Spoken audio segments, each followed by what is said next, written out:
It's the Jobber's Tears podcast. Good evening, Jobber Nation, and welcome to our 6th episode of season 4. Damn, season 4? God damn.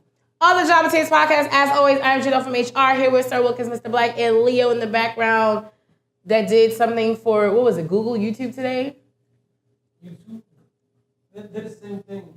YouTube. Well, it was for YouTube. It was for YouTube. So hashtag Leo has somewhat of a job. As always, I want to thank everybody that's watching on the live feed. Thank you so much for joining us this evening. Shout outs to Behind the Barricade. This past Sunday, I took the trek out to Long Island to their little studio, which is kind of cool. They're next up though. Yeah, I love the format of their show. They have people call in.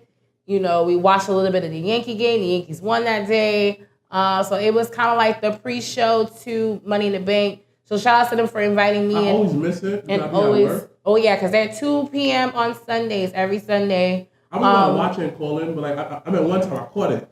But yeah, I tried to call in, but yeah, the show was over. I was tight. They can't.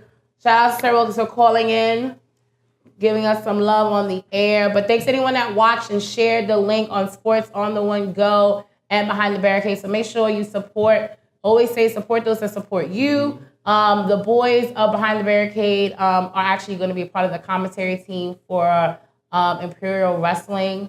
And their first show is going to be June 29th. So make sure to go out and support in Queens. So make sure to hit up them for more information. And when we get a little closer to June, you know, we'll definitely have a little bit more details and matches and things like that.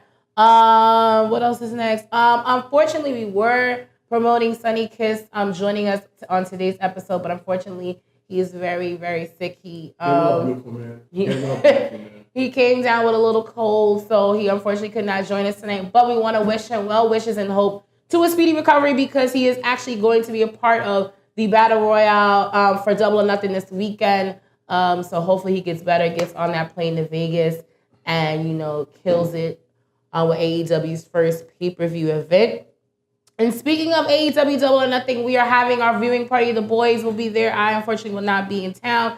But the boys, along with our good friends and our, you know, brothers in wrestling, True Heels, True Heels podcast, will be hosting the event. We're going to be celebrating not only AEW's, you know, first pay-per-view, but also any May birthdays. Come out and celebrate your birthday at Legends Saturday night. Doors open at 5:30. Pay-per-view pre-show is at 6. And then the show will begin at 7.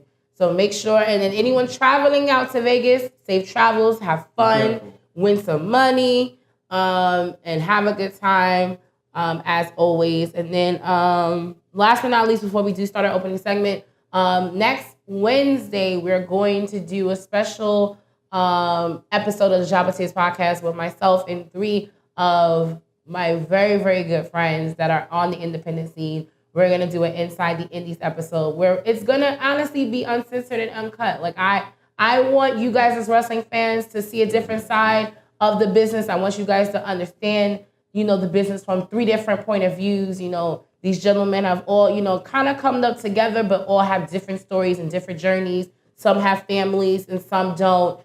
Actually, no, they all have kids.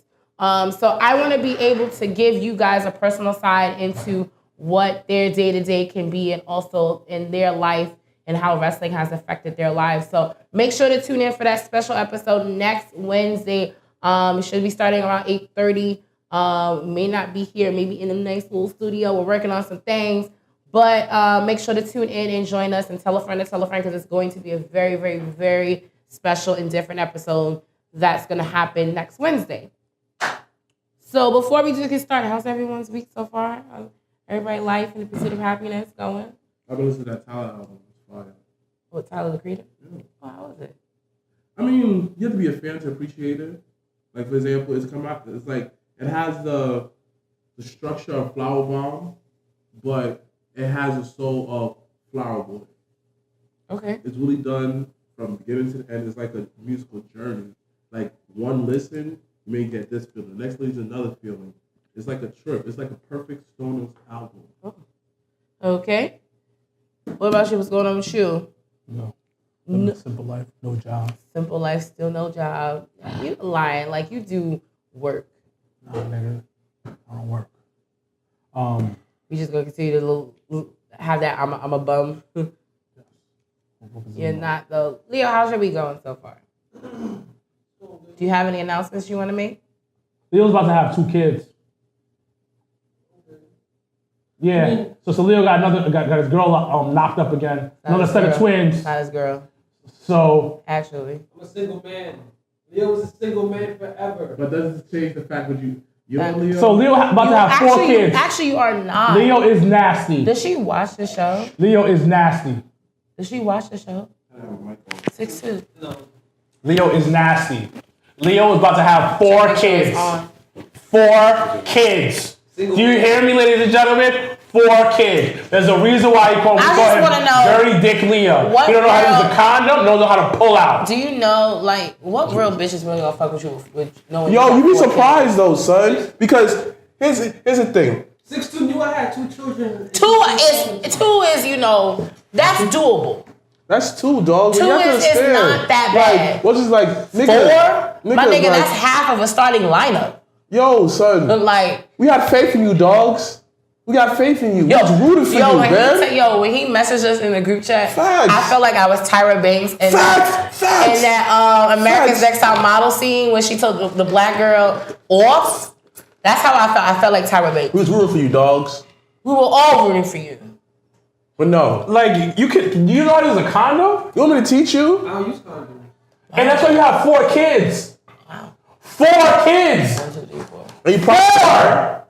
I feel like I want an episode of, like, you know, like Count Dracula. When a nigga has to be street will teach you how to count and you get to the number 4. Right. So Barnyard Commando, he already has. Who are you? He has a set of twins. He's about to get another set of twins. Barnyard Commando. That just sounds like no, but that's who that is. Yeah. So you went from that to you being a naked on a barnyard. Wow. That's basically what that is. Barnyard Commando. I mean, don't get me wrong. You know who makes some beautiful women, son? Trini and Guyanese women are so beautiful. Yeah, they are. Especially the My light-skinned cousin ones. is half Trini. Don't get me wrong. Going raw is the best. You know, you get to feel everything. But you gotta get a certain kind of condom. You gotta get a condom that's with the less feel to it. Dogs. It's good when you used it the other day. The other day. Yeah, she forced me to use the condom. Because she's You like your dick, right? How you feel like if one day like you had sex with a girl that after But that you had an STD before, son. We fucked up. Oh, my bad. My bad. I couldn't say shh fast enough. It's like shh. You know that bridge that to go underneath to the Metro North? So I fucked this girl underneath there the other day. You smashed a bitch underneath? No, she had a car. Like she actually said. Oh wait, y'all smashed in the car underneath the tunnel? No, not in the car. Who was she? Wait, so y'all smashed out the way. So she had a full functioning car, and you guys just decided not to fuck in the car. The what? Who was she? Some guy, some chick that I met before, but then I stopped talking to her. I started talking to her again. But I'm just confused on. We're gonna start in 2 Who seconds. do you fuck? Who are these lonely bitches? I just want to understand. Was she insecure? You guys. She just a regular person. Wait, so you guys drove to the spot? It's Leo Logic. She picked me in my house. She picked your little ass So, up. Drove you to under the bridge. Yeah. Y'all got out of the car that you guys could have smashed in. Leo Logic, right? It was your idea, right? You smashed It was under your idea. the bridge. He was like, this goes to the bridge, right? That's your telling idea, bitches I don't want to fuck, and he out here just trying to smash. Just smashing anything. I was like, people want that daddy dick. Like, when you say that, Excuse me? I got children, stuff like that. He said that. So you're He said understanding. chicks want that daddy dick. So your logic is because you have kids and you're a father, that your dick value is at an all-time high. It goes up, right? Some girls like it. Some girls. Ladies that are watching on the live There's no feed. ladies. Oh, it's nothing but niggas on the. Oh shit. There's always niggas on it. I'm fucked up now. I can't. All right, actually, then, gentlemen on the live feed, Are you out This here dude, looking for Monteith mommy said pussy? he tried to have a starting five and a few bench players, B. You trying to be the Golden State Warriors? You look for mommy pussy? Excuse me? You like mommy pussy? But my nigga, son. Guys that are Son, watching do I have live, kids? do you like mommy pussy? Yo, milk. That's all I want. It's the best. It's the best because they're the best, son. They're the best. But Like your friend yesterday, I know her shit fire. We all know her shit fire. We're going to start the show now. I mean, because yo, now some of y'all friends this look like they got nigga some good. Then took it too far. You know her shit is fire. That's why you laughing.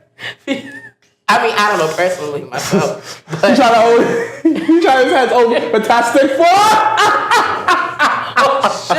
Nigga, who said that? yeah. Yo, it's my son. She is the show. She ID Snow. I don't know.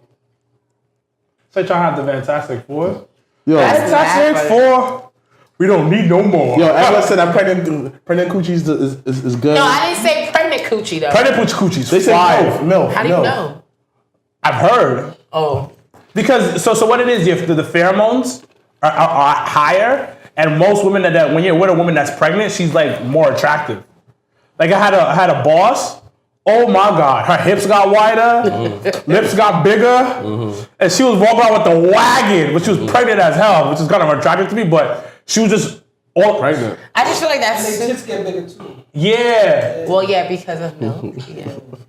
Niggas actually have a conversation like it is wet. I ain't on front. Girls with kids though, Sunday nasty though. Freak on leak. Like sending kids away to their pops. Yeah. They send them on the weekend. Facts. They send them away on the weekend. You gotta talk. And then you come over, and then you just swing some dick. You gotta say that, yo, son. I bet they baby daddy, right? I'm bigger than him. Yep. Make them submit. Okay. I mean, I'm pretty sure like during like y'all fucking though, like you just say some wild shit. Like it may or may not be true. Listen, I one time. I mean, you gotta believe what you want to believe, but if somebody fucking and you ask that, why are we even having questions during that? And like, are you asking questions while fucking? Listen. No. He said how that. I will answer. He said that if a girl talks, it throws him off. Yeah, no. Why the fuck are we having a whole ass what? I don't want that. I don't want to do I that. talk trash. I call y'all say your name. Yeah, no. See, all that. I mean, I guess it's all about I ain't the gonna tone. lie, I be making jokes. Why fucking? I'm gonna get that. What are you doing? Knock knock? That nigga into a knock knock joke. Yeah, like that would a good time, son. This nigga is doing knock knock jokes Like making while jokes? beating the pussy up. How do you do that? Like making jokes, then talk some shit, then make some more jokes. I don't even Okay, know so- What's with y'all talking shit? I love it, B. I love it, B. I love it, Vocal B. ass nigga to what reason? I love it, B. And I'm moaning that hard too. So your ass is moaning and telling jokes? Like that would throw me off. I'm like, okay. I'm like, which one are we doing? Like, am I supposed to giggle or am I supposed to moan? Like, I don't know what I'm doing here. Bad. No Wait, talking, so right? now I'm interested, not low. No interested talking or in moaning, but right? what joke are you telling? Whatever's funny at the moment. Yeah. So wait, hold on. You don't want the Give me girl a to joke. wait, hold on. You don't want the girl to moan or say nothing. She should be quiet. No. Yo, what kind of what? You nah, see? that's so deep. This is why How you niggas are do you know niggas are alive? Like, This nigga's a rapist. That's what rapists say. Don't talk. Don't talk. Yo, this is why you don't be slagging. Yo, this is why you whack in the bed. So you probably trash. Yo, rapist. that's actually murder. That's You actually rapist. You rapist, that is that What's wrong with you? That's not the crucial intent to murder someone, but that is definitely Yeah, manslaughter. that's some rape shit, son. Is the camera on? Yeah, camera's on. Oh, damn, them niggas catching all this? All right, what up? Oh shit. Yo, there's laws against you, B. How you happy? So I almost blew up your whole shit. I'm very happy. Yo, my nigga, it is rape, son. You don't come in and out telling her shut that fuck though, B. No, son. See, no. but then the whole talk nasty talk and that whole submissive shit, that's a part of No, it. we have to understand though. Low We have key. applied conversation to this. We have a verbal contract. You don't like this, but I like this. Can you compromise? Boom. What type of 50 Shades of Grey shit is you working with? Listen. I try to protect myself. I try to protect the brand. So I tell girls, this is what I like. This is what I listen. Watch the episodes. You have This no idea what I nigga like. is using us. Are you using the podcast to get pussy? No, I do not. I No, I do not. Nigga, you going to Philly? I do get. This nigga's going to Philly. I get none. I get none. This nigga's going to Philly. That's crazy. Like, have you ever? Well, I get Can we none. start the show? I don't know. Start the When show. you get in the hot seat, it's like, oh, let's start the show. Like, Listen. You got niggas over here. Like 3. But that's a different conversation. different conversation. I get nothing, D. I get niggas hitting me up. Yo, you trying to be cool? I do. I got mad. Nigga, you going to Philly? No, I'm not. You not going to Philadelphia no more? No. Why you lying? Look me in my face and tell me that. No. Why you not going? Because I'm not. Why? Because I'm not. You need the bus ticket? I'll get you one. No, I'm not. I will get you one. I will Can we support my start the niggas show? winning, but I don't support this nigga doing covering mouths and shit. That's manslaughter. I do it all the time. And I'm shocked someone has not passed out or died yet. No, you don't pass out because you stop the moment then I take my hand off. So is this pure silence? That's awkward. Do And you then even you play just some keep music? slapping? Do you play some music or That's all you something? hear is slaps.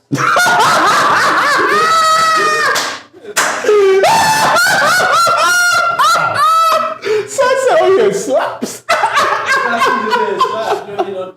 And you have some real vanilla ass sex. No, how's that? Because that's plain Jane. Like, Yo, what the you're fuck? trash, son. You wax Like, you on, don't even G. set the mood. You don't Exactly. do nothing. Like, I don't like music. you don't. I love music. I like thunder. I like rain sound. Wait a minute.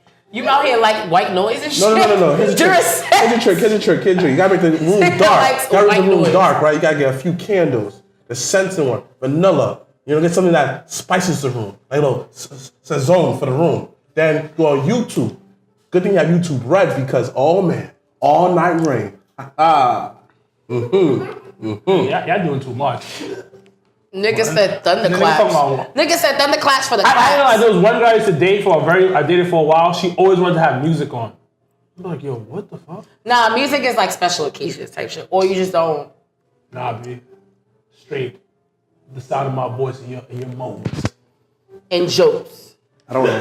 This nigga said jokes. That shit. That took the cake. Listen, the most Y'all don't make sexiest jokes thing- during sex? No, No, who the fuck is I making? don't know that, no. I just want to know who is making a joke during sex. Like, that is the wildest thing I've ever heard in my life. But then you riding, you're like, yo, you know you can ride faster than that. Why you ride so slow? They start laughing at you? No. Like, nigga, I don't take that as an insult. I'll be like, this is actually as fast as I can go. I'm choking you like, yo, why don't I tell you about riding slow, Cole? That's actually the same line. No, it's not. Nigga. Because we had a verbal agreement. In this verbal contract, I'm gonna call you a hoe. I'm gonna call you the B word. I'm gonna call you a slut.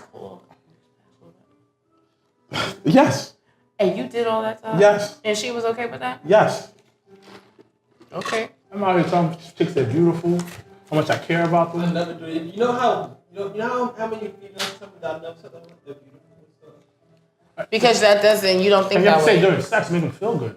No. I'm saying anything. I don't think using adjectives during sex actually, know how that's much, weird. like, I how mean, much what? I say adjectives and make some jokes. That I shit. moan real loud. Damn. That's not what she said. It's, Like, it's a scripted TV show. first of all, wow. So in your mind, sex is WWE. Yes. Got you. And on that note, we are going to You gotta start. manage, B. What? You know? I'm a nasty nigga, so in my head, like, I put out the scene also. Listen, I gotta feel like I'm in a movie. Wow.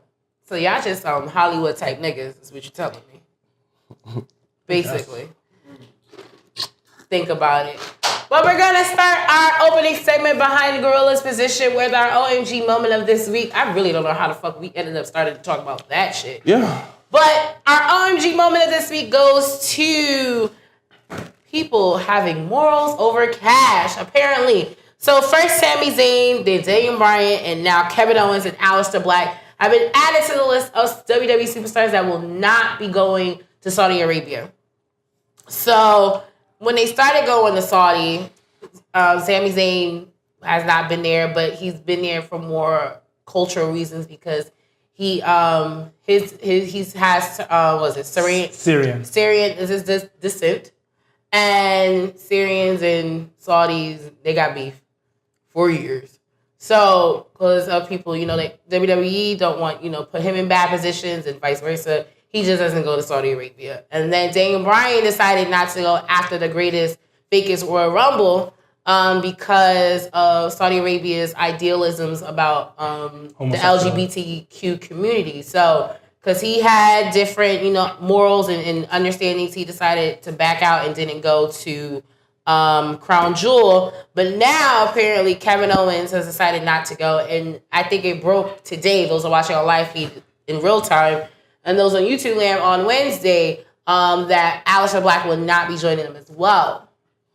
So, my question to you guys, and we're actually going to get into talking about the actual card, because Super Showdown in Saudi Arabia will be Friday, June 7th. Are we showing it at Legends? Or what we doing? Whatever lunch special. So if you want to have a good old meal at lunchtime on Friday, June 7th, you can, June 6th, no, 7th, I lied. You can go down to Legends. We should be showing it there. It's a Thursday? No, it's a Friday. It's a Friday afternoon. Because, they're like a whole ass day and change ahead of us. So it's Saturday for them, but it's Friday for us. So we're actually going to focus more on the actual card that they have, which on paper, I'm kind of 50-50 on. I don't know. But apparently the matches that have been announced, you have Braun Strowman versus Bobby Lashley.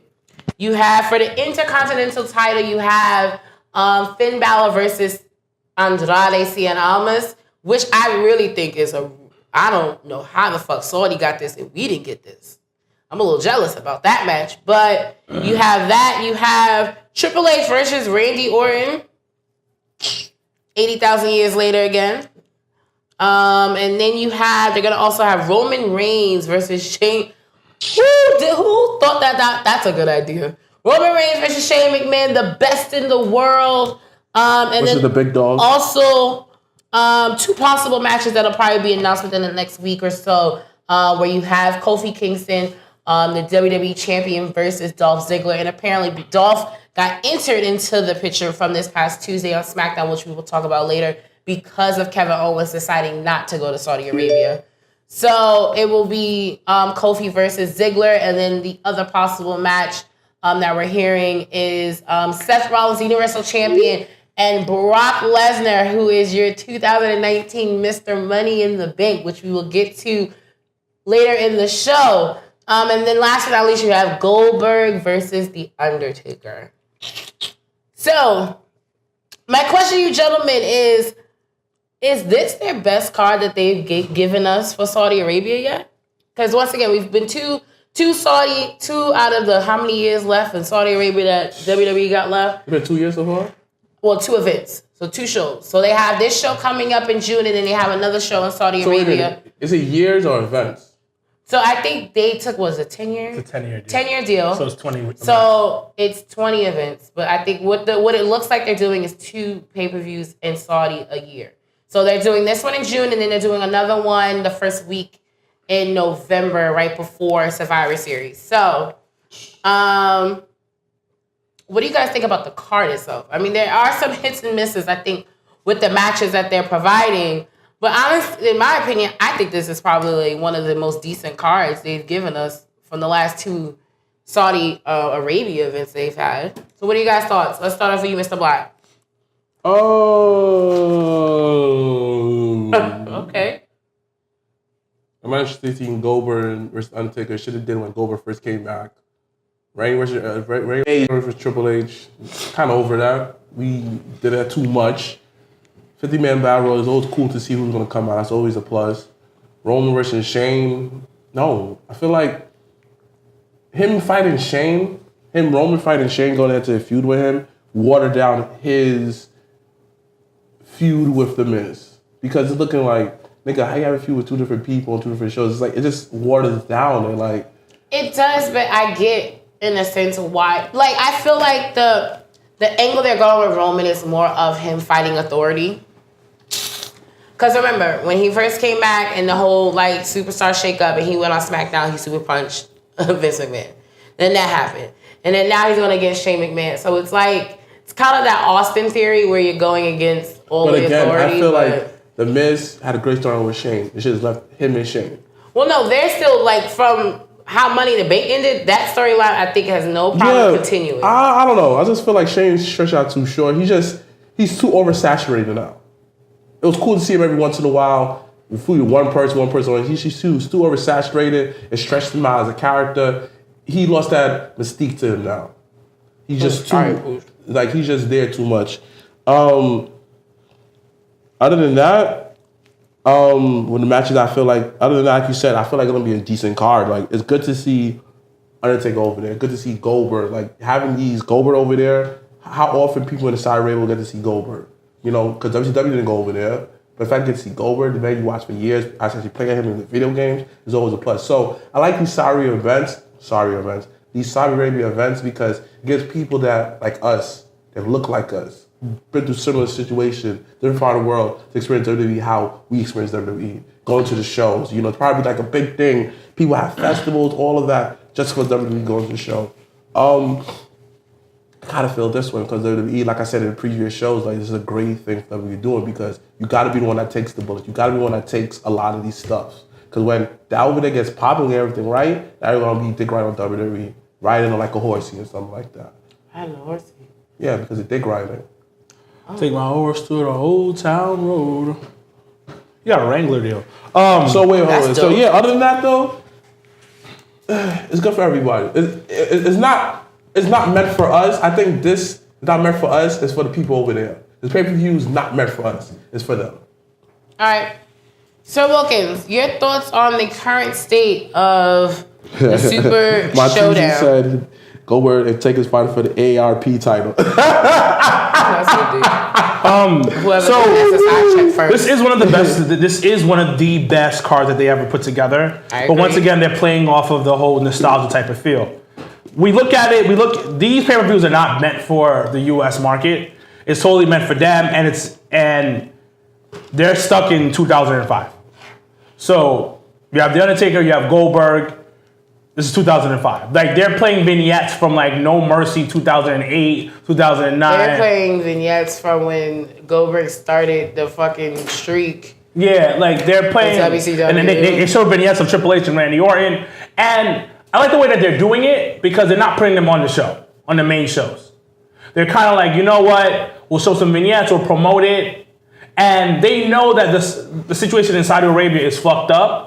So they haven't been really pushing it per se. Right, like it kind of creeped up on us, and on top of Saudi, happening, once again, like we spoke about it last week, it being so much later in the month, and it kind of pushing everything that we were dealing with in the States, because if everyone knows, a few months ago, NXT TakeOver was supposed to be in San Jose, California, but because Saudi got moved, and now NXT TakeOver 25 appeared, and it's going to be in Connecticut. So they've moved around things to accommodate, in a sense. Which is fine. It is what it is, and you know what? And I understand where Sami Zayn, Daniel Bryan, and KO coming from. KO is Sami Zayn's best friend, so he's going to ride with his boy, especially when you're treating him a certain type because of what's his background. Yeah, where he's from, his family. And you have to give WWE some type of points on this, because they're letting him do that. They're letting Daniel Bryan sit out. They're letting Kevin Owens sit out, and you're letting them having to change the plan. So you have to respect WWE on that part, because they know this is really touchy waters. This is we don't know. We should, you know what I mean? We got this massive check, so we're gonna do what we got to do. But they're taking a step forward. But a lot of people are taking a step back and staying in the U.S. because they don't want to deal with that kind of controversy right now. Once again, the card is a good card. Yeah, I think overall, on paper, it's a good card. It's actually really decent. But you are, like Homeboy said, these guys are, for the most part, past their prime. Like, they're using a Goldberg picture when he's in WCW. They're definitely not using the Goldberg picture when he lost to Brock Lesnar. Yeah, so you know what I mean? But it's one of those, it is what it is. Will I watch it? Yeah. And hopefully things get better in Saudi Arabia as they see American culture infiltrating and everything like that. And they still, but the check is huge. It's a 10-year deal, and they're getting they're getting a shit ton of money for this deal. It's a little bit of once again, and that's the kind of difficult part in the wrestling business, is putting business and your political views and all it's like a gumbo. at times of like your morals, what do you stand for, who do you love, like those things. And it's always, and I always tell people it's so hard for some people to separate business and personal stuff, because there are things and times where, you know, people may feel like, oh, I don't think it wasn't in a personal sense or a personal attack. I think it just was more of a business move. Best believe if they didn't like black people coming over there. Oh, Kofi would not be going over there as champion either. I was a wrestler, or they didn't like Jewish people going over there or something of that nature. And my best friend's Jewish, I wouldn't go. Out of respect for my best friend, like I wouldn't go for that. You know what I mean? Like there's personal stuff that you have to there's stand a value. by. There's a certain value in loyalty. But there's also morals you have to stand by. Like Daniel Bryan's is one of those people that stands by his morals. He's vegan. Cares about the earth. He's very like about certain things. Planet's champion. Yeah, but you also got to stand by your morals. Even you did mention separate personal and business, but when business is compromising your morals, right? There's a line. You have to realize like, yo, I'm not doing this, and I have the utmost respect for Daniel because he's missing out on a check, and a pretty good check. But you know, some other people are gonna do it. Like Randy said, I got kids to feed. Randy got mad. Randy actually, but I like I'm telling you, if you have not watched that Table for Three of the Wives, such a good episode, and I have such a different outlook on Randy since hearing his wife's story and all that stuff. But Randy got kids. He got to make this money, and he gets a huge pop in Saudi. It was that first one. We were like, how the fuck it was on the same level as Undertaker pop. Randy Orton. Yeah, Randy Orton. Like, it was wild, and I enjoyed because we watched the vignette on SmackDown. I actually thoroughly enjoyed seeing like Randy's kind of like career in like less than 2 minutes, because I was like, you don't really always appreciate that he was the youngest champion. You don't appreciate him being a part of one of the best stables of this era. Was he 22 or 23? He was 23. You know what I mean? Like you forget those monumental moments that Randy Orton has had throughout his career. Now Randy's different. For a second, Randy's different. Randy's is a special case in the industry. He stayed in one company for all of his career, right. Which is why I wish they kind of like stretched out the Randy Orton and AJ Styles feud a little bit more when they had to like really dig into like their whole Indian and the WWE thing, yeah. Because Randy's the face of like a WWE. Randy is a homegrown WWE, which is very few. Like third generation. Who can we say is a homegrown, like Miz, The Miz, Roman, Randy, Cena,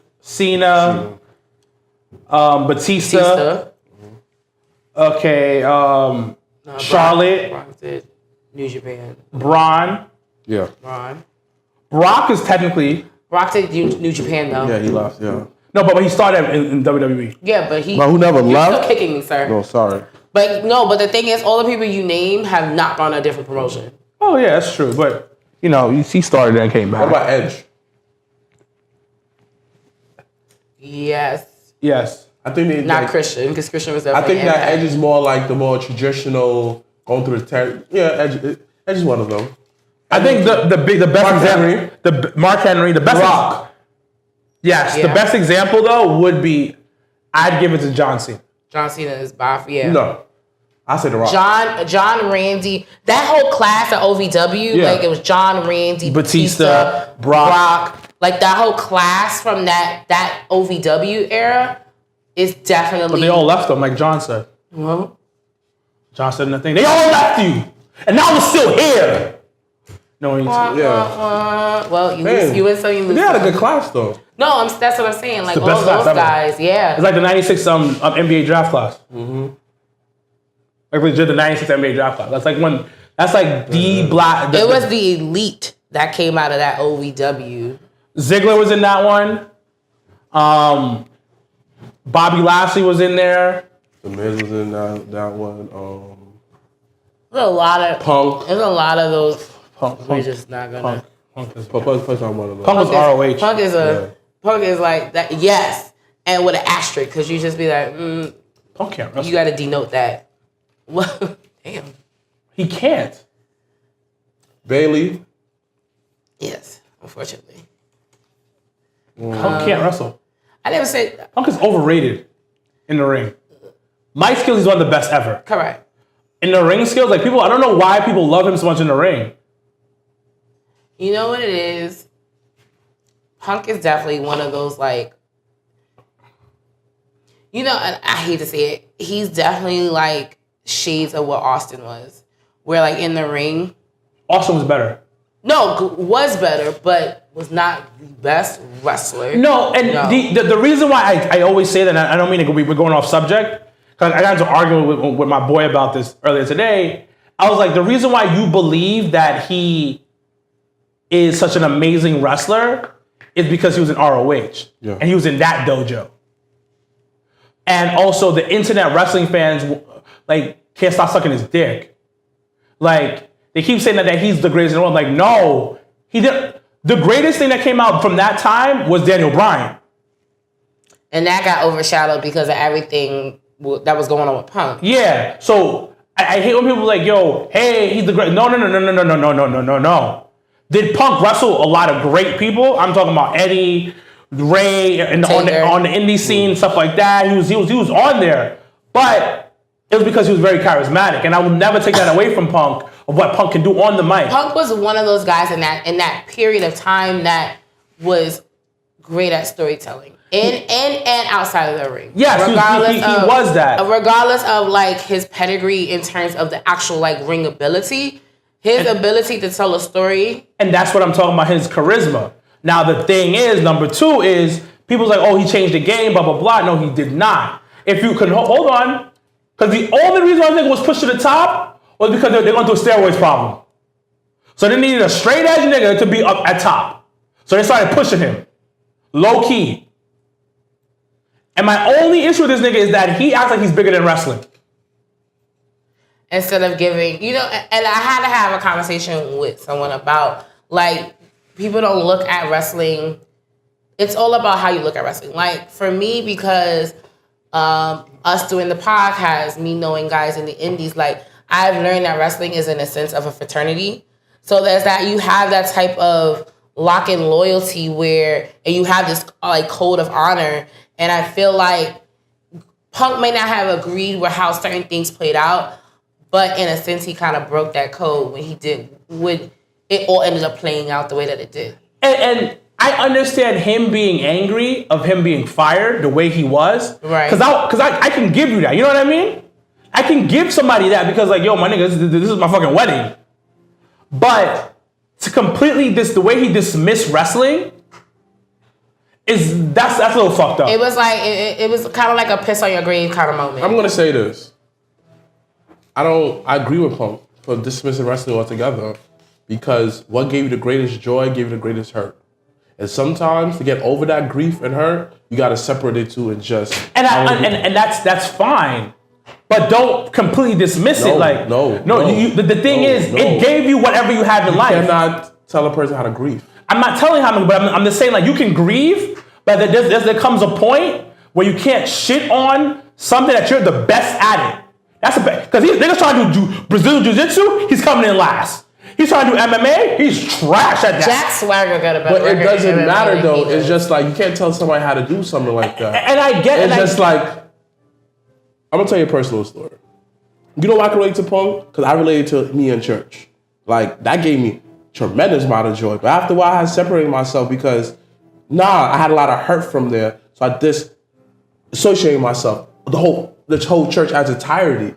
You had to do that. So you telling Punk, you turn your back on wrestling, this, that, and third. They gave you all of this, that. It's like Punk said. My nigga, like, I don't get mad at the guy who's don't work there no more. I could care less because this is just a company. Like, this is just a company. This is just a job. So go ahead. So with the whole Punk situation, how I feel about him is just like, I agree with him. Because he's grieving in the way that he know how to grieve. So I challenge you, do you walk around telling people they shouldn't go to church? No, because the guy ain't like that. Okay, right. But in a sense, that's what the fuck he was doing. That's what I'm saying. That's the difference maker. That's what I'm saying. The difference is like, granted, you separated yourself from church and state in a sense. Yeah. Fine. And Punk did the same thing. He separated himself from wrestling a little bit to focus on him, you know, being a newlywed, him focusing on a book, him focusing on so many other different things. But the difference is you did not go around the world saying, fuck the church, or don't go to church, or don't go there. Even that's a particular church, but you didn't tell anyone that. CM Punk, Brooks, on the other hand, sued the company, told people don't go there, told people don't fuck with Triple H, told people don't fuck with Vince McMahon. Like, he did all those things. And Vince apologized. So there's a bit of a difference. Like, it's fine to relate and understand. Yeah. But you got to understand, too, like, it's one thing to grieve, and everyone's going to grieve and deal with things differently, but you can't shit on the hand that feeds you either. Okay. I see what you mean. But I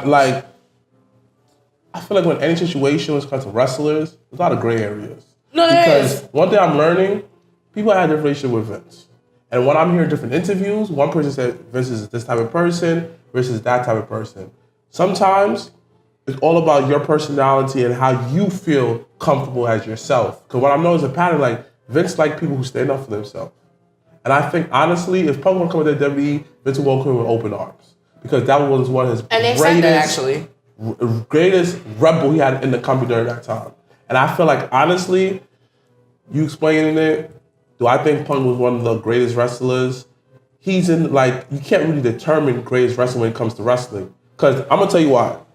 It's not like in sports, right? If I have a LeBron type of player... It's not a statistical... Exactly. It's all about... It's all about who likes you. And who likes you. So... me seeing it as scope as him being one of the best wrestling entertainers, as far as, because if you see him outside WWE, his matches against Samoa Joe, all these people, they was great. He know how to bring the best out of the greatest opponents. And even the people that you don't expect to have good matches, he does have good matches. A triple threat match, him, Dave Bryan, and Kane, great match. He has a lot of low-key good matches. John Morrison versus CM Punk, last time ever at ECW for the title, that was a great match. A lot of people don't give him credit for that. The feud that he had with Jeff Hardy, real talk, that defined Jeff Hardy during that whole time he was world champion. So I would never take away that man's ability in that ring. Never, because this man, when the time that John Cena needed that little push, he was getting stale, CM Punk was there to make him unstale. But the thing is, you're talking about more outside the ring. But hold on. I'm not saying he's bad in the ring. I'm not saying that.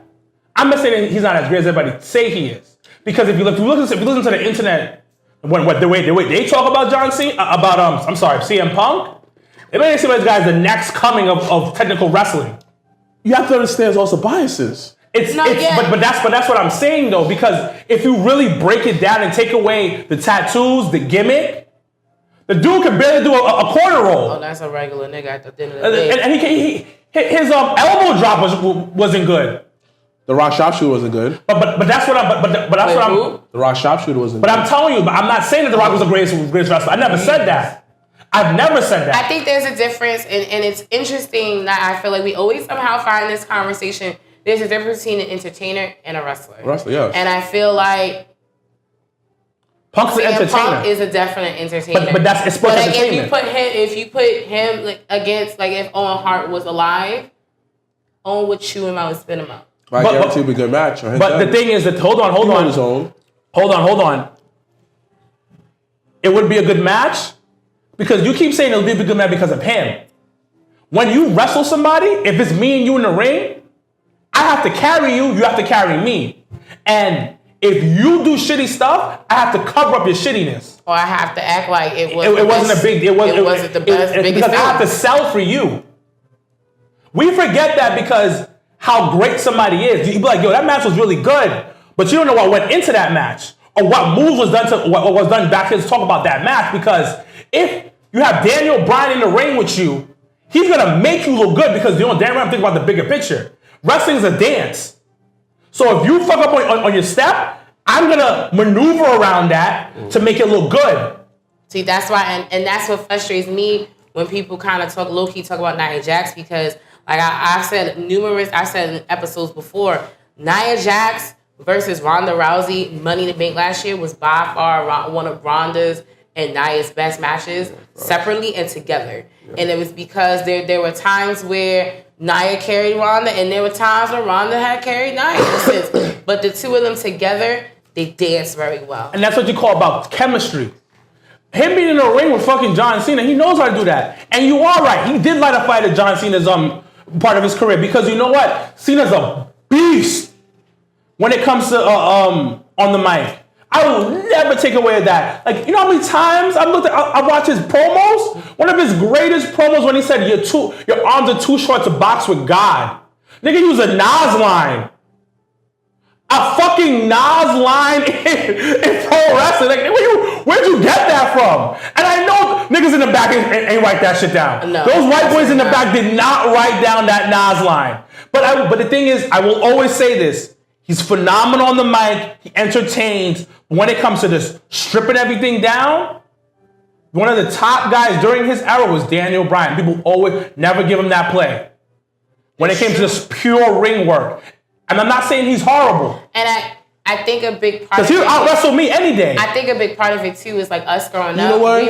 We were in the era where it was entertainers. Like, you didn't really get to... And that's the thing that... Granted, people, you know, you have wrestlers, you know, people are wrestling. But we grew up in the era of entertainers. So us getting older, we can acknowledge entertainers. So when we started to get the era of people coming from the independent scene, people that are technical wrestlers, people that are actually like have a master in a craft, it becomes a little bit foreign to us. And at that sense, we're like, this is weird. Like, who is this? What is this? So I think now we're in a very different era, and I think now we're starting to realize, you know, one person that I feel wrestling like and entertainment are very two different things. One person that who never really get a lot of shine recognition what he did in the company briefly. No. Evan Bourne. Because oh my God, Evan Bourne made it normal to see small guys in the ring with John Cena. Shout out to Angie. Evan Bourne is just like one thing about him, like he didn't want to do it anymore because like no, he didn't want to do it because he was out here slinging and doping. Like that's what fucked him up. It had nothing to do with his ability. It had nothing to do. I mean, promo could have been better, of course, but it had nothing. He was too ahead of his time. It had nothing. I wouldn't even say that.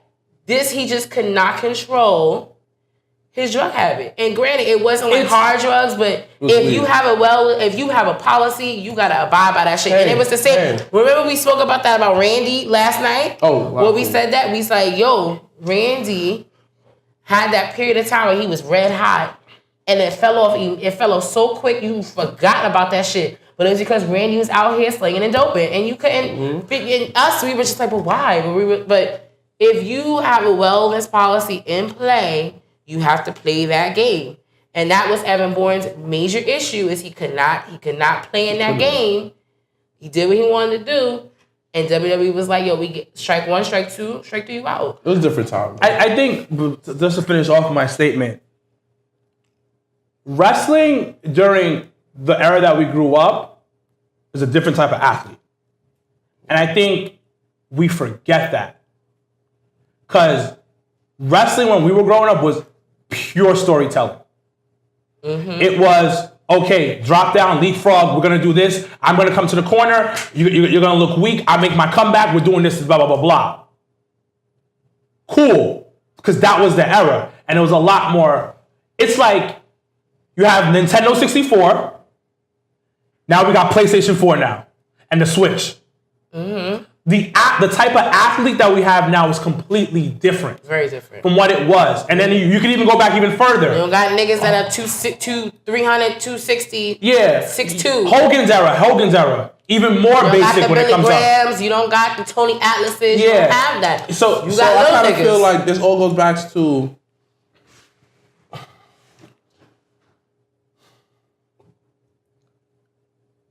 WWE never grew with their times with their writers, because they still viewed their wrestling show as a wrestling show instead of as a sport event. I'm going to give you an example. They develop characters. That's what they used to. They develop people that they cover up people with their weakness in the ring with great characters. For example, Viscera was terrible in the ring, but he had a great character. D'Lo Brown. Not D'Lo Brown, Godfather. Great character. probably was the greatest in the ring. He had a lot of great characters. So I think the one thing Godfather was pretty dope in the ring. Papa Shango was pretty dope. No. I'm talking about how that he was not like oh shoot he's good, but like you don't remember no memorable Godfather's match. Remember the antics he did. But he only had 2 minutes for a match. Right. You know. I mean, when he won it, Think about it. You don't remember a lot of Val Venus matches, but you remember a lot of his antics. I feel like it once again depends on the fan. Like, Prime example. I remember Val Venus matches. Prime example. Right?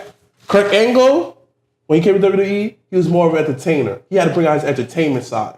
Then when it went to he didn't do that to the end. Hold on. Let me finish. During that time, he had to bring out more of his entertainer side. Then when it transitioned to the ruthless aggression side, you didn't notice that he became more of a wrestling machine? I felt like it's opposite. No, because I feel like how we got the bald head beat. I feel like he turned to a machine. Like in the beginning, Kurt was there and he was trying to gain everyone's respect, and he had the amateur wrestling background, and he learned how to wrestle, and he picked up things very quickly. And in his thing on the network, they say that the guys that's being said about him. I don't think it wasn't until the end of the era I don't think it was until the end right before he left WWE that all the entertainment stuff came up, because that was when he was doing the guitar with Austin and all the jokes and the antics. A sexy Kurt. And the antics with Edge and all that stuff. That was towards the end of right before he left. No, it wasn't.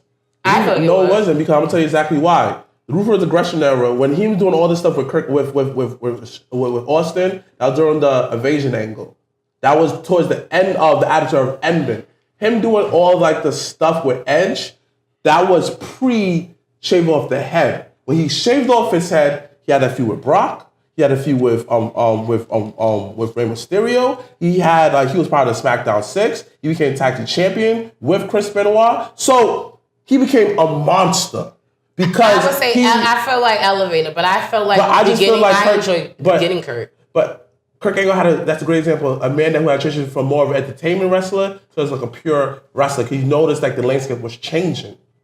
So you gotta change with the time. But it's also this. How am I wrong? Y'all both wrong. But how am I wrong? He was entertaining since he got there. He was wrestling since he got there. He was doing both when he walked in the building. He was doing both when he walked in. Because the first thing he did was just talk shit to Pittsburgh so he could get over as a heel. But he was the hold on. I just said that. Hold on. He was wrestling from the beginning. He was an entertaining wrestler. He was still wrestling, but yet in the second way after that transition, he became a wrestling machine. Hold on. Kurt has always been a wrestling machine. Since the day he walked into that place. He has put on matches out his ass. He's one of the best wrestlers ever that ever walked into WWE on a technical side. He's in the top 10, in my opinion. He walked in and he was entertaining off the rip because he had to be put over right away. We forget that because we forget that when Kurt Angle walked into that building, he was shot up to the moon.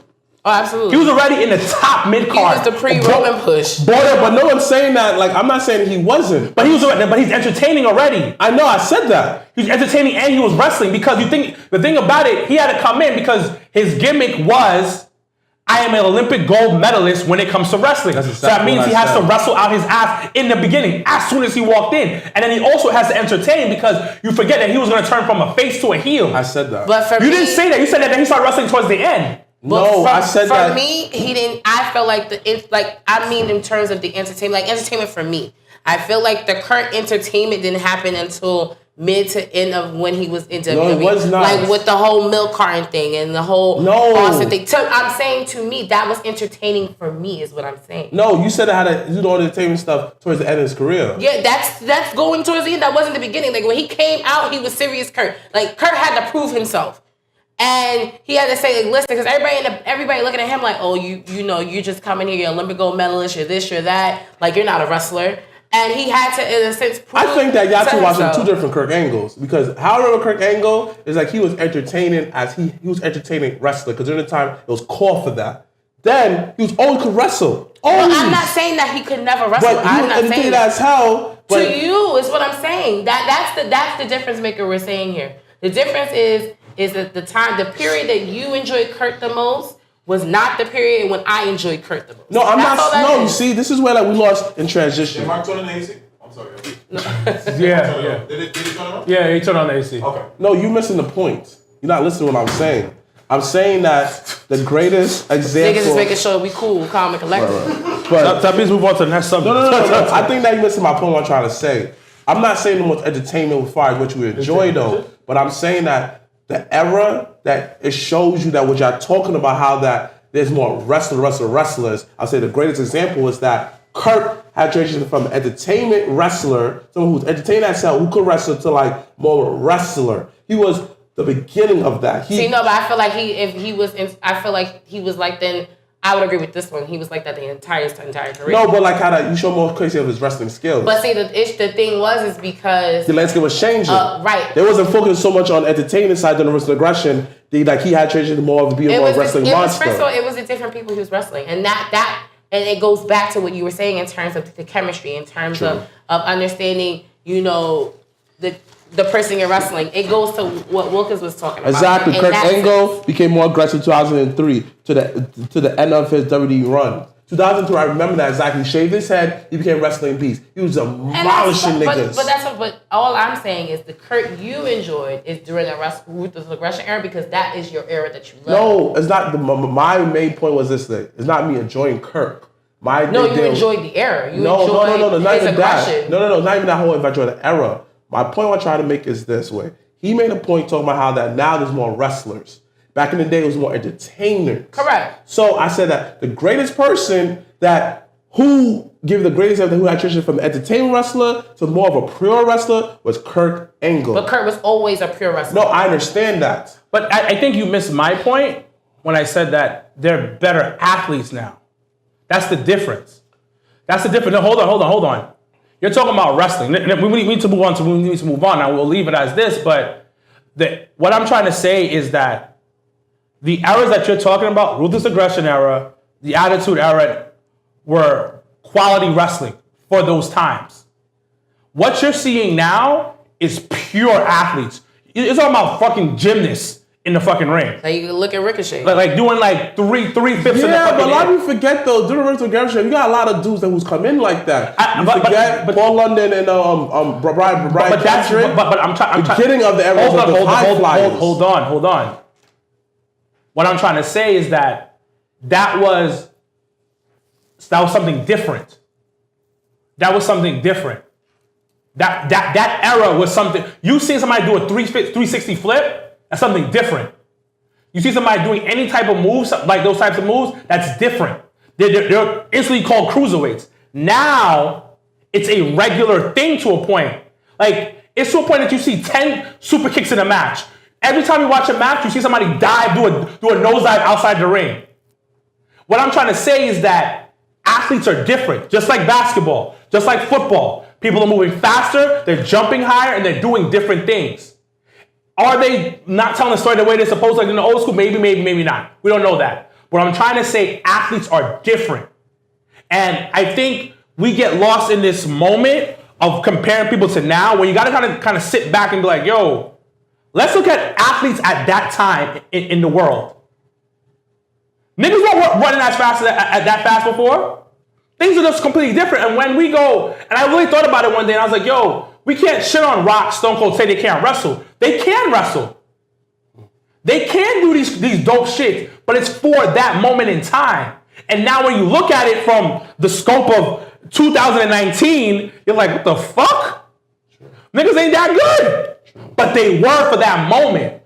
Because The Rock can't do a flip. No, that's what I'm saying. The Rock can't do a flip. But Ricochet is not putting a cruiserweight division, because if he was back in the day, where would he be? That's what I'm saying. You have guys like Ricochet. You have guys like Finn Balor. You have guys like Daniel Bryan. You have really even AJ Styles. Like you have all these niggas under. You have all these niggas under at least a solid 230. Where in the 80s and 90s, them niggas would have been cruiserweights. Yeah, it's we're looking at it in the wrong scope and the wrong type of. And I understand where you're coming from. Where you're like, yo, niggas was but nah, like Eddie was considered small. Eddie, Ray, they were all small. And Eddie, Dean, Malenko, small. Eddie was considered small. Eddie barely got up and Russell sold Chris Benoit, another small guy. But Chris Benoit, like right now, if I were to start wrestling, they don't know where the fuck they're gonna put me because of my size. But if I was start wrestling back in the day, I'm instantly getting put into cruiserweight division. Going against Hulk Hogan. I ain't going against Hulk Hogan because Hulk Hogan is like, what is he, 6'5", 250? Lex Luger's another close to 300. And I remember I watched I still watching Scott Hall stuff. They were talking about, I forgot his. Scott used to be really tall and bulky. He's like 6'6", close to 300 pounds.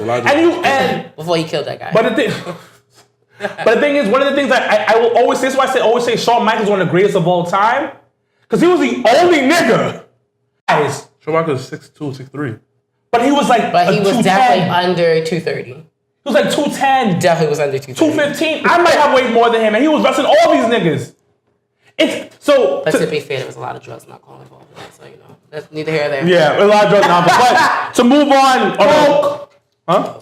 I thought somebody said coke on the thing. I was like, God damn. Mad coke, nigga. Those niggas was like this.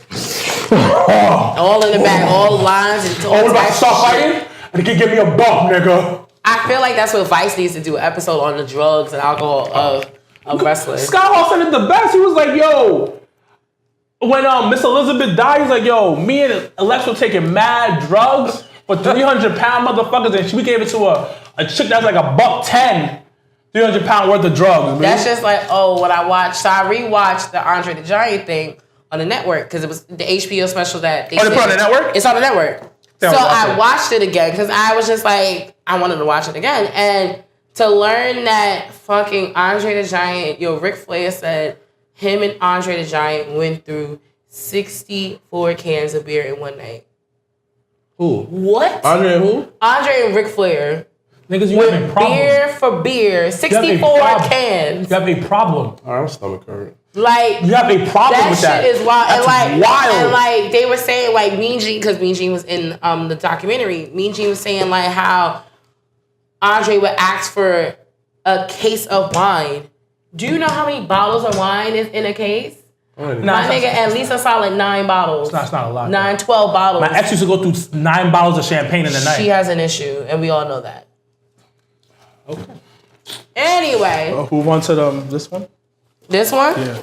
All right. So, unfortunately, last week when we did leave off, the next day, on last Thursday, we lost a member of the wrestling community. Ashley Massaro had passed away in Long Island of an attempted suicide. So we do want to send our condolences to her daughter and her family. But one kind of like bright, shiny light that kind of comes out of the situation is like all the women that worked with her in WWE band together and started a GoFund account on behalf of her. So beautiful, man. To start a college savings fund for her daughter, who's 18 and probably will be starting college soon. So they wanted to start the GoFund account to kind of spearhead all of her education costs. That's dope. They said, you have Tori Wilson, you have Gail Kim, you have Mickey James, Chrissy Hemme, Maria Kanellis, and other several women that worked with Ashley Massaro during the WWE time, during the Diva Search and all that types of stuff.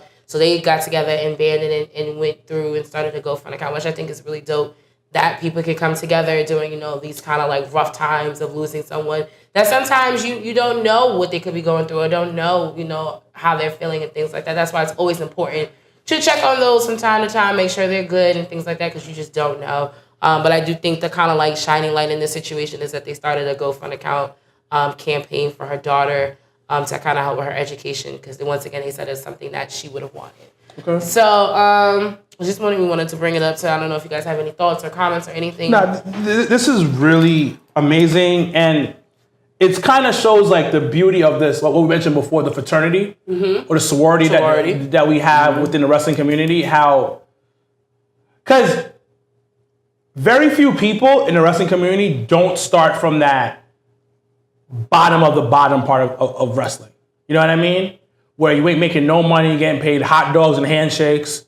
And you come up but even when you're at the top, there's still that struggle. Like 4 hours of sleep, 3 hours of sleep, you're on to the next city, you're driving, you know what I mean? And you become close to certain people, but they all understand it. And the biggest thing I think people are kind of not touching is the suicide part and the cause of the suicide. She got raped. And that's army. Yeah, that's and so. Vince was just like, we're not going to talk about it because it hurt the relationship between the army. It's all how it happened, though, son. But hold on. Just hold on before I say it. Is that speculation? We don't know exactly if that happened. because I don't want to like put that out there, because she did write a letter. They did find a letter that she wrote about the whole situation, but it's bigger than that. It's something that we don't talk about, and WWE has tried to fix it. It's the concussions, because she had multiple concussions in the WWE, or one or two, a couple. But what people don't understand, and this is what something I like, when people try to shit on wrestling, say that it's so fake. Like, yo, every single time you take a bump, it is the equivalent of you getting into a car crash. Every single time. Now, there's safe ways of taking a bump, blah, blah, blah, blah. But when I saw this, I was like, this suicide stuff could be something about her, could be some concussion shit. And it's from, they say she was depressed, she was on a ton of medication before this, and she hung herself. Now, I know we're getting a little deep, a little on the sadder part. All right, let's talk about something else. No, but it's something that we need to talk about. I know it's a little sad moment, but it's like something that we don't talk about within the community of like, this concussion shit is real. And like, one thing I beg that to come out of this is to start giving these wrestlers some therapy. Because they do drug addiction. WWE pays for that a lot. Yeah, they find different ways to help, but it's something that they need to really put their hand on is therapists for these wrestlers. Because you going through all of that on a consistent basis, taking bumps, not sleeping at night, like you're not seeing your kids. A lot of people got families, not seeing your kids, not seeing your wife. You're sleeping in random hotels. That takes a toll on you mentally. Then you get released. Then you have to deal with like the life outside of that. And it's kind of like being in WWE is like being in the army. You're so used to this type of lifestyle and doing things a certain type of way that when you're removed from that, you don't know what to do or how to continue life. So you go back into the wrestling business and try to figure it out. But I know you want to stop talking about it because I understand perfectly, and I know this is a little touchy subject, but the biggest thing I wanted to say was that WWE needs to start working on getting people on the therapy side. Because too many wrestlers are dying from suicides and doing these things, but yeah, their body's taking a toll, but let's talk about this mind shit. And that's one thing that they need to start working on when it comes to wrestlers. And so we can move on. Apologies, we can go a little on the a little therapy session on here. Yeah. All right, but to end our opening segment, which has been pretty long, but bear with us. Injury report, because I actually I forgot, but then I saw the report. I said, oh shit, that's where she's been. So if you've been kind of wondering where Ruby Riott has been, she just recently had surgery on her right shoulder. And she will be soon getting surgery on her left shoulder. So my question to you gentlemen real quick is, will we miss Ruby Riott? No. Damn. No. And that's not even her fault. WWE did this. They made the Riott Squad a joke. They always did was... No. They Riott Squad, yeah, they did that, but Ruby was the best one out of all of them. Okay. And she ended up getting that title. She got that title match with Ronda, randomly. She was always wrestling. But I always say this way. My question was, would you miss her? No, I won't. Why? Because it's just like it's not that bad taste. But says she has bad taste.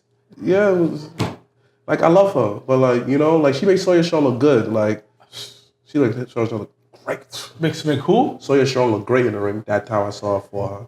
Great, like that was the best match ever. What? Sonya Deville? Sawyer Strong. Like I'm saying, I love her though, but it's just like. I'm not going to miss somebody that didn't watch their matches. You made no sense what you just said. I'm mad confused. And I'm not even, no jokes. I like her, Ruby Riott, as a wrestler. I saw her wrestle at Hog against Sawyer Strong. You made her look great. Oh, okay. But I'm not... Because I was like, where are we going with this? But I'm not going to miss her because it's just like... I get what you're saying. But her single matches was great. Yeah, no. Tag team, she was a two-way tag team. It's just like, I get what you're saying because it's like, she never got that, she never came over that hump. She was there, she was close to the top, but she never came over the hump. The women's division right now is weak. Yeah, it's terrible. Point blank. Terrible. Point blank. There's something missing. I don't know what it is. It's because you had someone hold two belts. Yeah, and, that plays a tremendous role. Bro, that was only for like a month. Thank God. It was only tag teams. They didn't defend them since WrestleMania. And they made. So who fought that? Yeah, I know. They made the Tiki Warriors for what? That's definitely not their names. What is it? Aki Kabuki. Warriors? No, okay, Kabuki. Aki Man Warriors? Stop being racially incorrect. Said Acclaim? Nigga, that's a video game company. Qatari? But Qatari Warriors? I highly actually did never agree that they do like a women's tag team.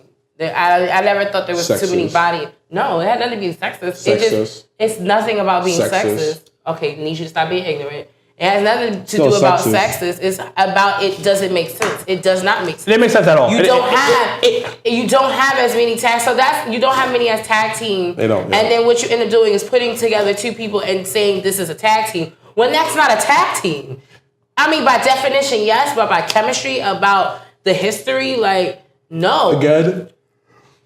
So them doing the women's tag team title. That's the only night on the performance who's holding the world. Wait, what? That Elimination Chamber match was fire though. Yeah, wait, which one? The Elimination Tag Team match? That shit was fire. Yeah, it was. But essentially, it was a 10-woman. There you go. It was a 10-woman match. There you go. That makes sense. This is why they shouldn't have took the title for Bayley or for Sasha Banks. Simply like that, because you put them on painting roles and what's the name. These are like, they're not good in the ring. It's what you used to, these model girls. So having them on... Since she was a model for a year and a half, she just pinned down her hair down. That's the point. So I feel like how that, y'all made these shots jokes already because y'all took away the prestige of it. Because you had girls who represent the woman revolution. Now you had these girls looking like, I get it, they look good though, but they're not good as the women who started women's revolution. Wait, but who are you talking about? Peyton Royce Iconics. They're Iconics like... Oh, they no. trash, See, man. you just don't like Iconics. And that's a personal preference. Name that was fire. Name an iconic match that was fire. Understand their story and how they've come up in NXT and how they went through NXT and it came up together on the main roster and ended up being the actual true tag team champions, then you might appreciate a little more. I just don't think you like the Iconics. Name and pop an Iconics match. How about all of them have not had matches? Like, name and pop. And honestly, the match that they had in Australia against Asuka and Naomi was pretty decent. It was keyword pretty decent. Yeah, but I mean, you're trying to say like, oh my god, they've had the greatest match and they've only been on the main roster less than a year. Okay, no, I like them. They're not good enough. Go to NXT. Name an iconic match from NXT. They weren't a tag team. They were always either fighting against each other or one person was fighting the other. Okay, name a poppin' match. I like, which one? Is it Peyton Royce? I like one more than the other, though. They got pretty feet. One of them is better than the other one. They got pretty feet, though. Peyton Royce is better than Billy Kay. So we're not going to talk about their pretty feet, though? No. I don't watch their matches. If you're going to sit here and criticize somebody, you should watch their matches. No, but Big E posted their feet. Big E makes me want to get a Twitter account so bad. Because I feel like he would respond to me. Big E, just gonna put that out there. Big E, posted their feet. It's nice. Those chicks got some good feet. Yo, what is your fetish? Big girls. Big girls. TV booties. TV dinner? She said TV booties because it should be wide and flat. That's what he said. So Leo be like how to... Because I already know this one got a foot fetish. What's your fetish? Time, like how that Leo was talking, he was like, man, she had a TV. I'm looking like, also the train did today? Oh my God. So, let me tell you a quick story before we move on. I get on the train. No, some girls get on the train. And these are three things I look at. Face, nails on the hands, and then the feet. Three things. So the face was on, I was like, oh, she's kind of cute. You know, thick, like little curves on her. Hands of freshly done manicure. I was like, okay, cool. I look down, nigga. Shit. You wouldn't care, Leo, right? Her feet look like they got hit by the ugly tree 1,000 times. What? And then I looked at her in disgust too, and she caught me. I was like, oh. And we made eye contact. And I was like, you foot shame somebody on the train though? Yes. You out here with your crusty feet, the nail polish extra chipped, and she barely got nails on her nails too. It looked like she bit her own toenails. That shit was looking garbage. I was like, ew. That's ew. Actually, it's real. It was, and then it was Ashley too. And she had like the regular flip flops. Like, you know the ones that like, you know, like you toss on when you about to go in the pool. The one that this nigga be wearing all the time. Yes. Yeah, she had those. They were the gray ones too. The porno slippers. Yeah, nasty ass bitch. Wow. All right. Well, speaking of nasty ass bitches, we're gonna move right along to really quickly talk about Money in the Bank. What were your thoughts? One up, one down. Overall, I think Money in the Bank was very good. It was very good. I had no really big complaints. It was like one of the best Money in the Banks. I say my down. Yeah, I lost out last year. Last year, couldn't even remember that Braun fucking won. Yeah, but this year was very good, very well paced. I feel like overall, I think my down. I really don't know. I say that down with the Becky Lynch versus Lacey Evans match. It was just like the pace was kind of weird, but it was. But shout out to Lacey Evans for having the best entrance of the night. That but it's shit not was bad. hard. Overall, it was good. I mean, my up is Nasties out here. My up is Shane versus The Miz, and how that match was just like how he got away. It was just so like sleazeball. I didn't. But it was such a McMahon way. Perfect. I enjoyed Money in the Bank 100%. I enjoyed everything about it. My up was Brock winning. Facts. Because I'm sorry. Not sorry. And like I got dragged by the internet, so I don't care. So a lot of people were complaining that Brock shouldn't have won. Blah blah blah. He didn't deserve it. This and that. One niggas tried to kill Ricochet in that. Finn in that match. I don't know. No, it was both of them. They were both being tossed around. No, Finn got a little bit more than. They were both being tossed around like it was yesterday's garbage in that whole entire match. Now, I'm gonna make this quick. Everybody was like, "Yo, somebody else deserved it." Now, if you look at this other down. niggas shouldn't even been in the match. Like talking about the only person you could be like, "Yo, he deserved to win" is Drew McIntyre. No, hold on. This is my opinion on this one. It's Drew McIntyre. That's it. One, Finn, IC champion. Baron Corbin, he's not a champion. Yeah. He's just that dickhead, that third person in the match that ends up getting the heel heat. Mm-hmm. Ricochet, we ain't putting a belt on him. He just got here. Mm-hmm. He can barely talk on the mic. Mm-hmm. Ali supposedly was supposed to win. Wow. They're trying to give him that comeback thing because of him supposedly supposed to win. Funny thing, none of them knew that Brock was coming. Actually, I read an article today because there were reports saying that Ali didn't know that Brock was the one that was coming out. But I read an article today that Ali did know. He had to know. But most of them didn't know. No, yeah, like the majority of people. And I feel like that was the best kept secret. Yeah, and the thing is, most of them didn't know. Dirt Sheets didn't find out about it. What led to that was Monday Night Raw got great ratings. It was up. Boosted the fuck out of it. For the first hour was boosted. Almost 3 million. Mm-hmm. Now, back to what I was saying before. Randy, putting a title on him, why? Okay. Why are you putting the title on Randy? For what? Randy Randy has become the vet that puts niggas over or puts niggas in good matches. That's it. And there's RKO's out of nowhere and goes home. That's who Randy is. Mm-hmm. Now, I mentioned all these people. Sami Zayn. Right. Sammy was my pick. I could kind of see that, but not yet because you just got back. We're trying to get some real heel heat on you. And then they kind of put the fire out on that heel heat when they fucking toss him into the truck. Yeah, when he became garbage. Yeah. Garbage. So there's nobody here that says I should be winning. Now everybody inside was like, oh, it should give other people chances to win. Blah blah blah blah. Oh my god. Oh, shut the fuck up.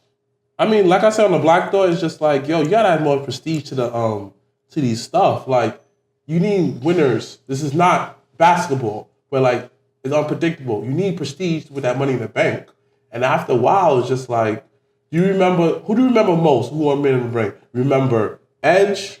You don't remember Mr. Kennedy? You remember RVD? Remember Punk? I don't remember that. What? I don't remember RVD winning.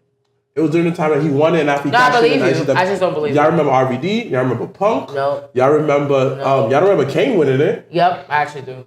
Y'all remember, like some people very. I remember Corbin women. No. Yeah, some people very married Jack Swagger. Yep, I actually remember that. I said people married. You don't remember that, but a lot of people don't remember that. But overall, though, you gotta add prestige to this. This is kind of like something that you add prestige to it. It's like King of the Ring. That lost his prestige a long time ago.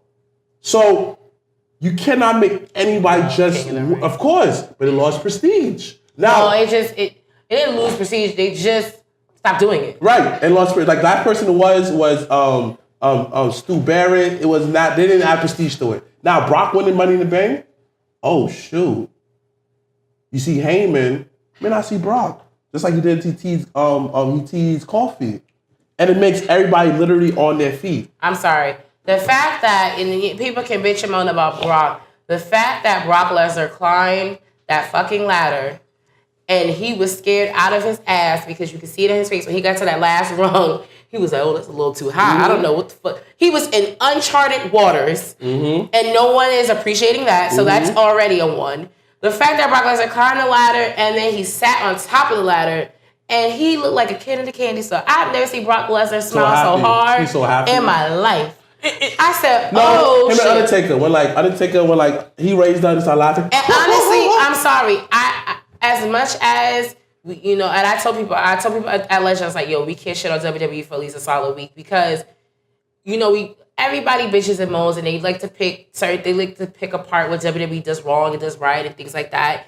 Instead of just enjoying the moment, I'm sorry, I enjoyed the moment of sitting at the bar with my friends all around me and Brock Lesnar's music hits, and literally all of us in the bar is like this. Like, he runs down. Oh my, But then everybody keeps saying, I'm not going to watch this, I'm going to watch AEW, blah, blah, blah. That's...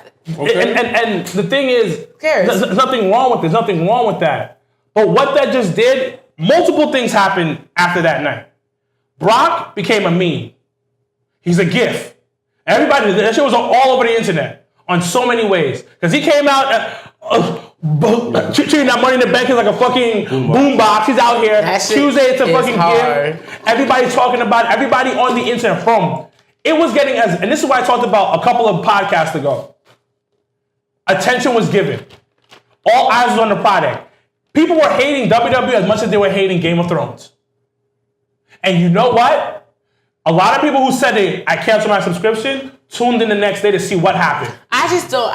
You know what? Everybody take each own. You want to save yourself a little $10. Cool. I just never understand why the fuck would you cancel the network based on the current product when the network has old shit on it?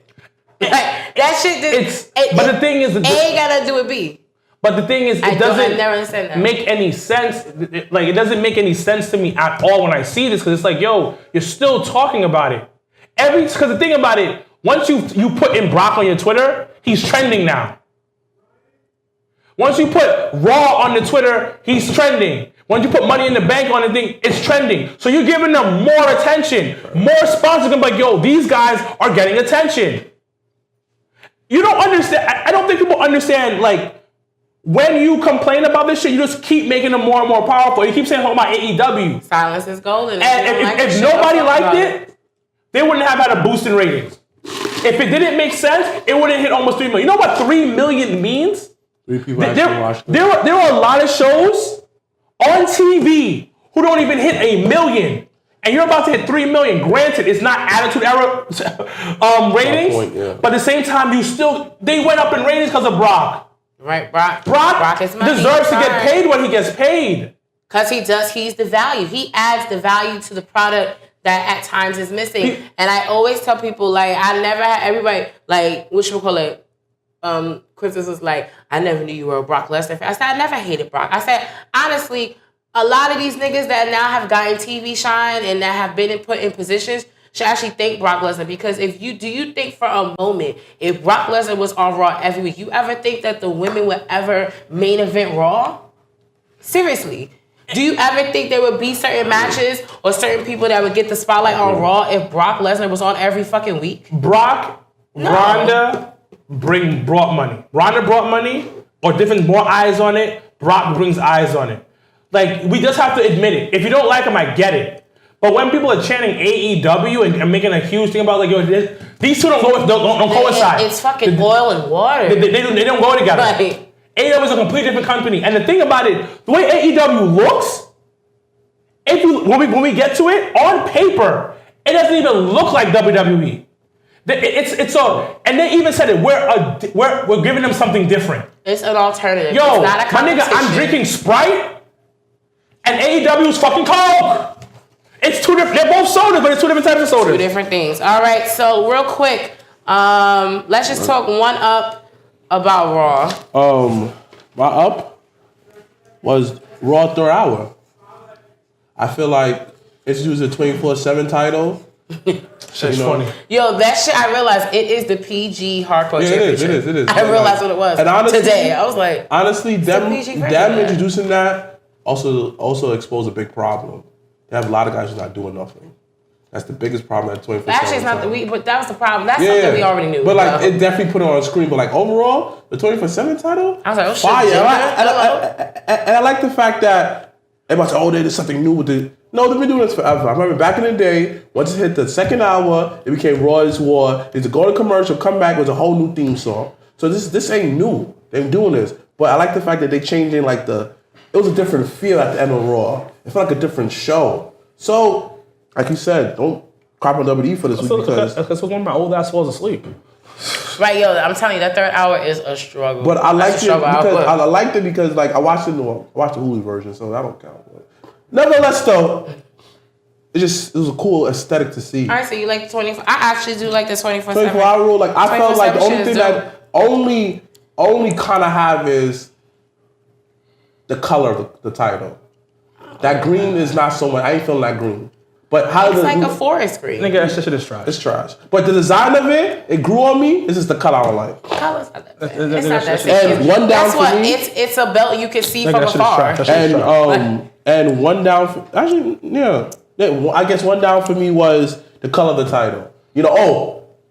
My dog Titus O'Neil, the first ever black champion. The first one to win that dog. The first ever 24/7 champion. First ever he was black. Yes. R-Truth, the current one. The only hardcore and 24-hour 24/7 champion. So Black Excellence, B. Black Excellence is all around us. We had 2 singles champions that were black. In one night. Oh man. Shit. Oh man. Twice. Shit is Took it dope. for the white man. My up is the Lucha House Party attacking Lars Sullivan. I'm so for this. Because, nigga, he said some mad racist shit about immigrants and shit. And then you have the most racially... He had them job the fuck out on Money in the Bank. And everybody in the bar was kind of... Me and my boy, one of my boys at the bar was like, yo, is this a little racist? After he just said that racist shit. Now they jobbing out to him. But then on Raw, they made it up. Because I know niggas was tweeting that. I really think he watches Twitter. I'm dead shit. Because as soon as I went on Twitter, I was about to say it, somebody else tweeted about it. And I was like, holy shit, everybody sees this shit. Because this shit looks racist. It's blatant as fuck. Like, and then when they attacked me, I was like, all right, cool. This kind of works. That was like my mini up on that. Mm-hmm. One of my dark horses for the night was Cesaro versus Ricochet. That was a really good match. Really good match. Very good match. And I don't think people understand how great Cesaro is in the ring. And now he got a long career because he cut his ring. Definitely half of those 2 tag teams was in. Yeah.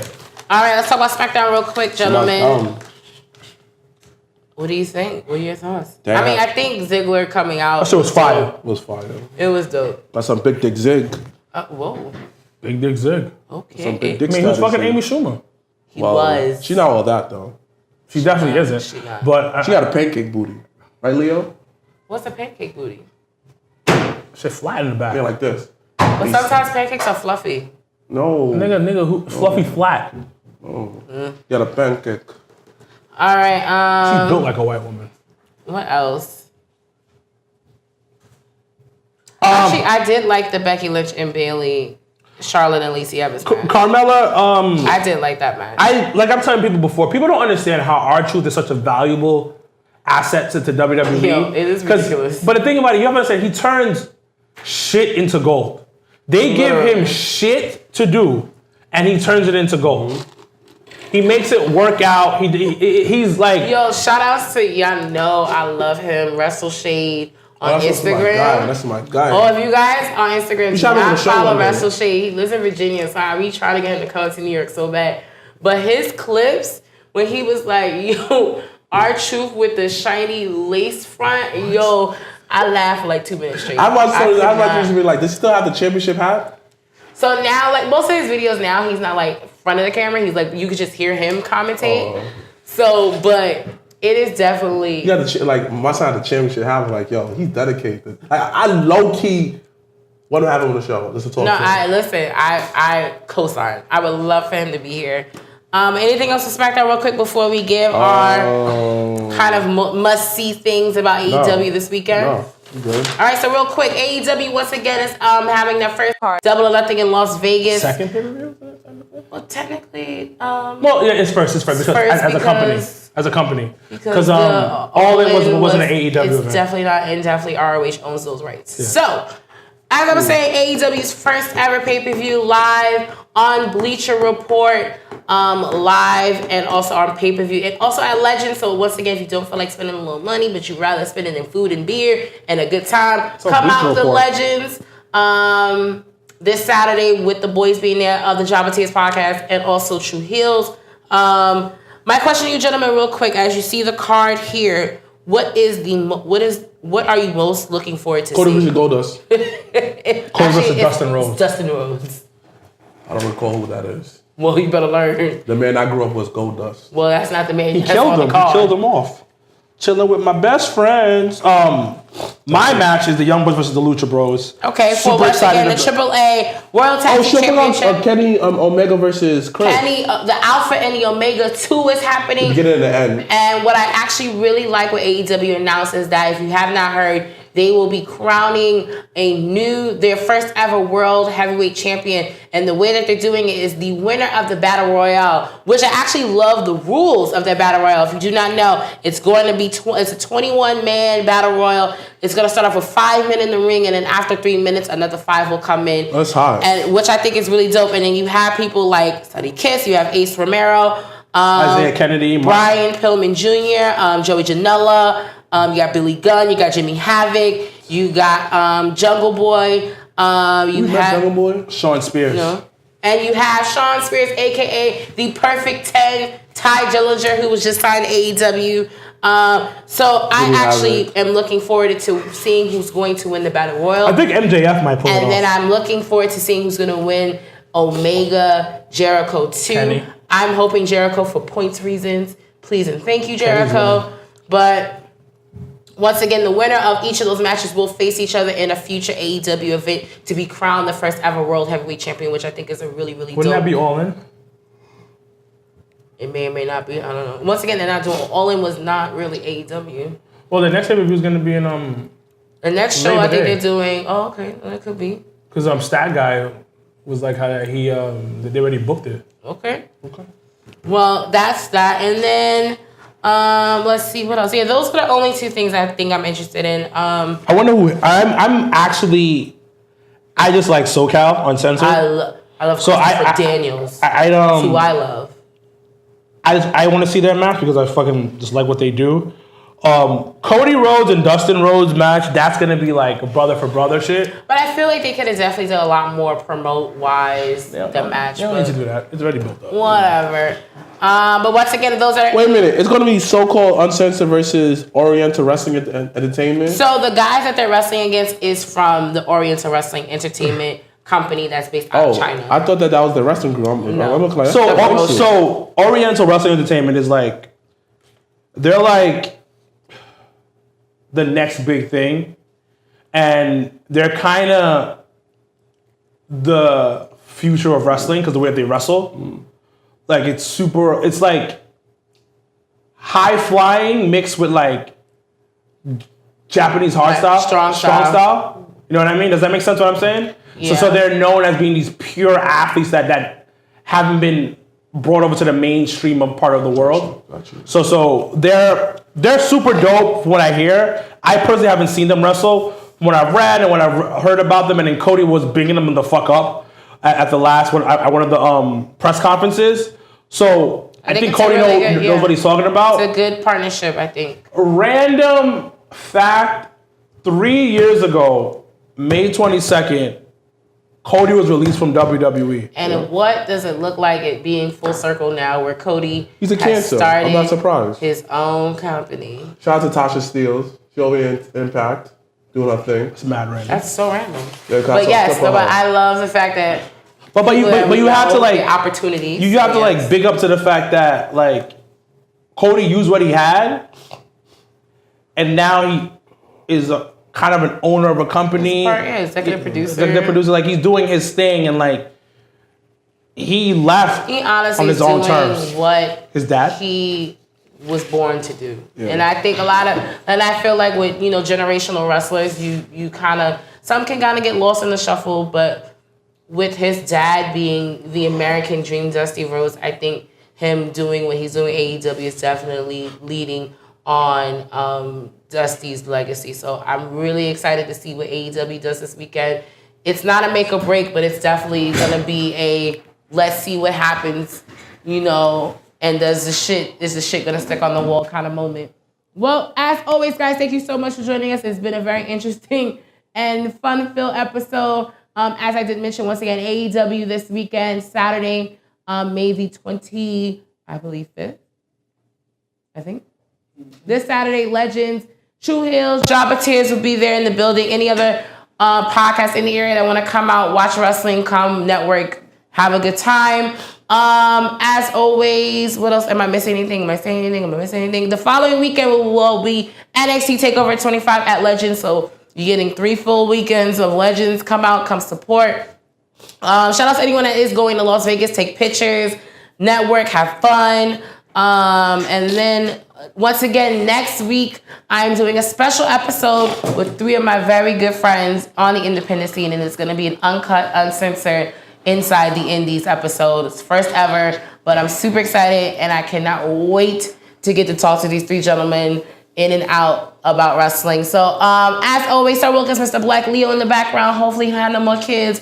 I'm Janelle from HR. Thank you guys for joining us this evening, this afternoon, whichever time you decide to watch our podcast. We appreciate you. We love you. Thanks to all those that are watching on the live feed. #Black Excellence. #we're out. It's the Jobbers Tears Podcast.